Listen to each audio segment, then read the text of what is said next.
How to hold weapons in left hand in CS2. And is it possible?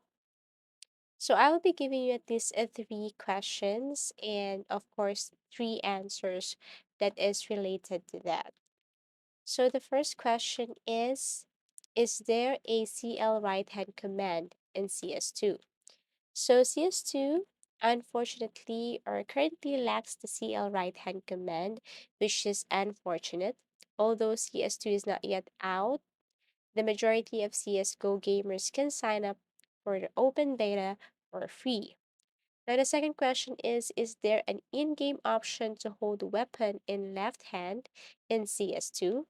So the answer is unfortunately, there isn't even a menu option in CS2 to choose between holding the weapon in your right or left hand. So unfortunately, even if you type or enter any key, go to console and try new things, then unfortunately there is no option for this. And the last question is, will there be a CL right hand or left hand console command in CS2 in the near future? So the answer is there is still time before the official release of CS2. Thus, it is not yet known whether you can hold your weapon in your right or left hand.